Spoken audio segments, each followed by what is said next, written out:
Hey everyone, welcome back to another video. Today we are going to continue pushing blitz. As you know, this is the primary goal in this series, and I'm going to educate you all on why I'm playing each move. That's why I'm doing this series. At the same time, I'm going to start playing faster and play blitz at the same time, pushing my rating.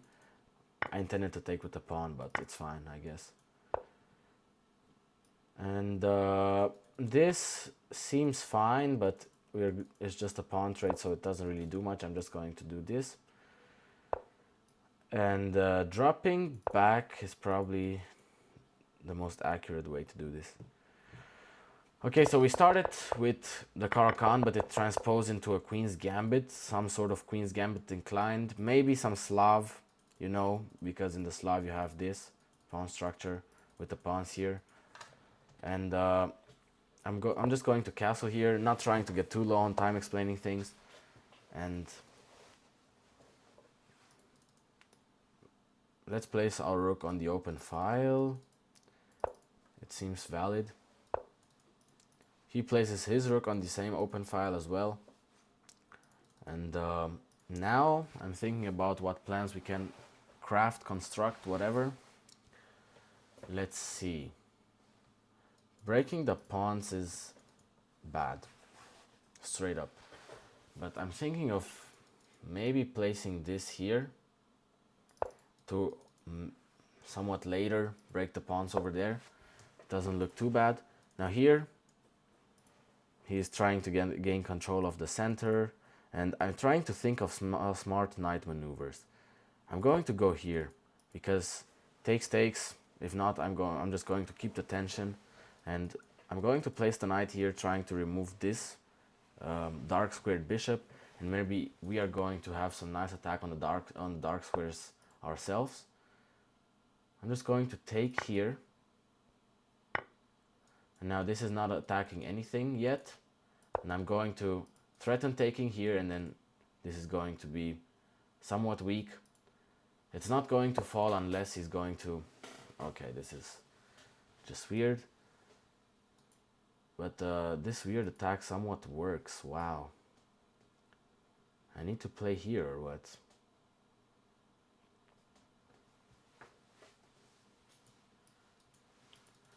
Wait, I missed this interesting move, but I believe after knight h6 both squares are protected. Nothing else works. So I guess this is our move. If he moves the knight, we're going to move back because all the threats are gone, and maybe we get some weird repetition, but I don't think so. I don't think so.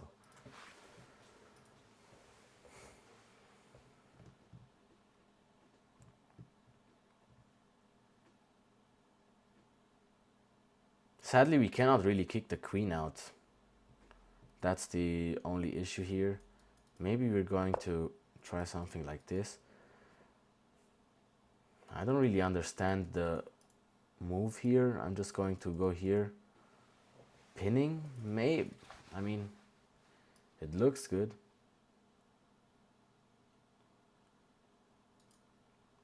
Yeah, let's do it, I guess. Dropping all the way back is not doing anything, as this square is not particularly unprotected. I'm just going to go here. Pinning. And now I don't really know what his goal was. I don't really know what this move was supposed to do. We keep the tension here with the rooks. Basically, we got the same rook structure over here. And I'm curious, wait. Okay. So with this same rook structure, it's going to be obviously, if he takes, we're going to take back, and it's just a symmetrical structure, setting pressure on both sides of the board like that. Taking, that looks bad. I think we're going to take and then play this beautiful move over here, and maybe we get something out of that. Wait. Let's take, I guess. Let's take. And then I'm going to play this fork here.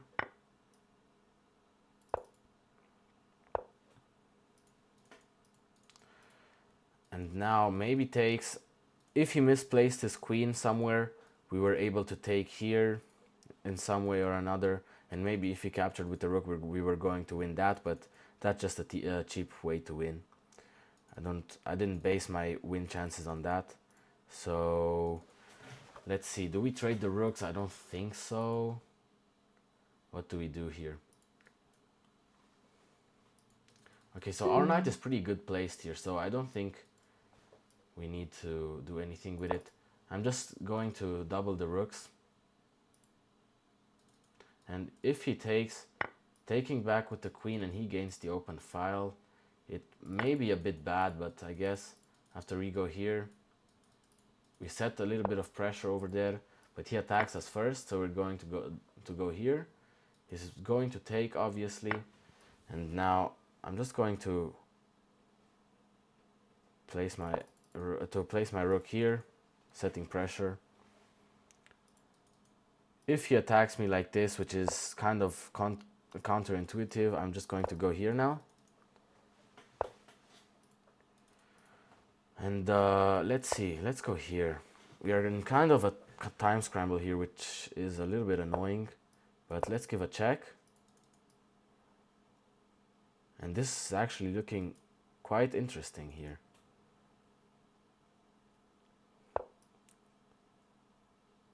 Let's go here and see what we can do.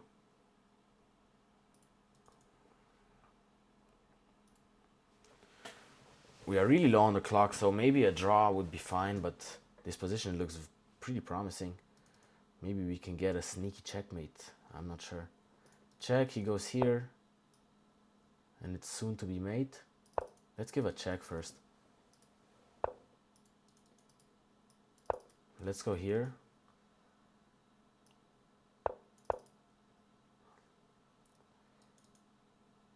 What? We're pinning him. We're winning the game now. We pinned him. And he resigned. Let's go! Obviously, we're playing with increment. Let's analyze this game real quick. And that's the purpose of this video. Okay, so.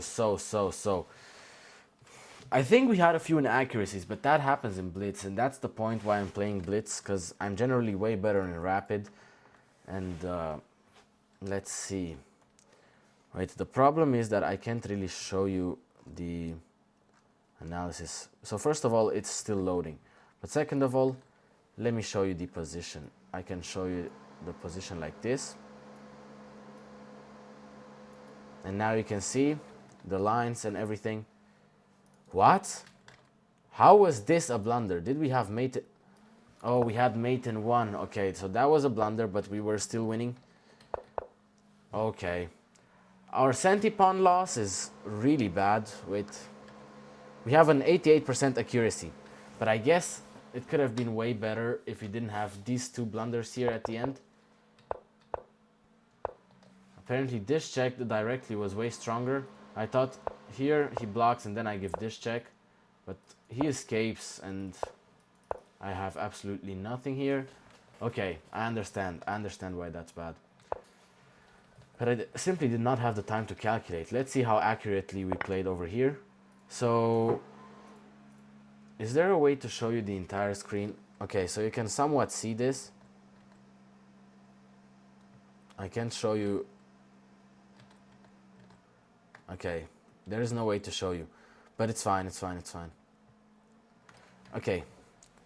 So basically, this game was pretty good. You can somewhat see the scale here. So it was a draw. Everyone played pretty accurately. We gave away a 0.6, 0.5 advantage. That, come on, I'm not a grandmaster yet. So, and then we gave away a 1.5 advantage. What was the move? Attacking this? How stupid. Okay, apparently you're breaking through. But this was an inaccuracy, but that was an inaccuracy as well. I had plenty of time to calculate here, but I simply did not find this idea, which is somewhat high level if you ask me. So, yeah. The game went on pretty accurately. I had an 88% accuracy, he had a 78, so we were better. But let's look from the beginning. So it started with the Caro-Kann, and then we transposed into the Queen's Gambit. If I played this, it's somewhat the Queen's Gambit declined, but without the pawn here. Let me show you what I meant when I said the Slav. The Slav would have been like this. And then, let's say I do something like this, right? And then he takes with this one, I take with this one, and then he develops the knight, and I develop the knight. It would have been the same structure as I've just shown you before. And that was what I meant with that Slav structure, if I played here. So I actually brought my bishop out first, which was correct, and then bringing out the knight, obviously opening moves. Okay, so in the game I said I intended to take with the pawn, but I actually took with the knight. And it was somewhat a mouse slip, but apparently the mouse slips for me are top engine moves. We just drop back here, and then we place the rook in the center, apparently placing it here. Yeah, I guess we set a little bit more pressure over here, and apparently queen h4, something like h4, apparently a6, rook b8, top engine moves. The engine is calculating, but every single move is winning.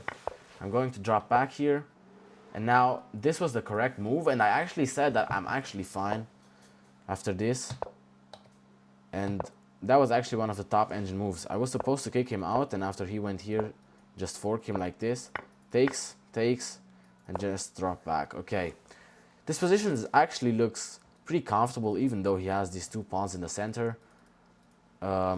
Yeah, we get the bishop, and I think we could have converted that into a win, but I did not see that. I just saw this other idea, which was third line of the engine, or like fourth line or whatever, to drop back and pin him. This was a simple move. And now after this, apparently, okay, so the engine before said queen b5, but now just going here is superior, and the idea is that after takes, drops back, we're going to go here, and we're setting pressure on that pawn.